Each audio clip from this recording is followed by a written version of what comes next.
الحمد لله رب العالمين وصلى الله وسلم وبارك على نبينا محمد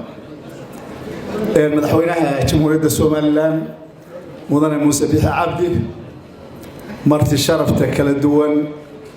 ee goobta fadhida ay ugu horeeyaan ardayda 3,000 ah ee dhameysatay tababarka barashada dastuurka iyo wadaniyada iyo wasaaradii hogaaminaysa wasiirada xiriirka golayaasha iyo arrimaha dastuurka dhamaantiin salaamu calaykum waraxmatullaahi wabarakaatuh salaan kadib waa u hambalyeynaya marka koowaad dhalinyarada halkan ugu soo gabagaboobay tababarka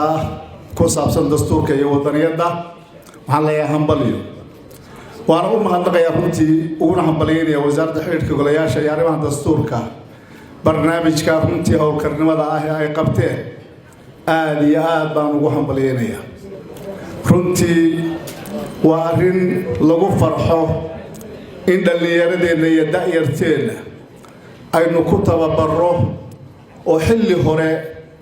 lagu tababaro inay bartaan oo aqoon u yeeshaan dastuurka oo gartaan xuquuqda ay leeyihiin oo ay sheegan karaan oo geed iyo goleba ay ka sheegan karaan ayna bartaan waajibaadka saaran ee dalkooda iyo dadkooda ku leeyahay oo aanay iskaga khaldamin xuquuqda iyo waajibaadku aad iyo aad baan runtii arrinta iyada ah ee u soo dhaweynaya waxaan kaloo soo dhaweynayaa inay bartaan wadaniyada oo ay kaga baxayaan marka koowaad ogaadaan qiimaha wadankoodu leeyahay iyo meesha ay wax ku yihiin inay tahay halkan ay joogaan ee ay ku dhasheen ee ay ku barbaareen ay leeyihiin waxa qiimihiisa garanaya qofku garanaya marka ama ha ahaado qof mas'uul oo xil haya ama shakhsi caadi ah ha ahaadee marka uu dalkiisa ka baxay meel kale tago buu garan karaa wadaniyadu waxa ay tahay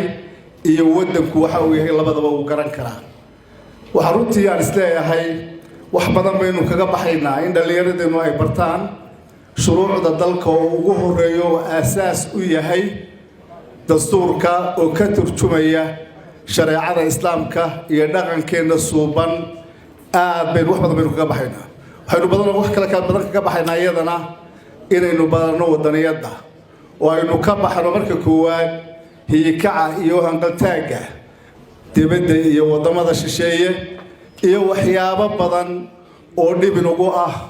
oo ay qabyaaladu ugu horeyso inaynu kaga bugsano oo kaga dawowno ee waxaan leeyahay waa tallaabo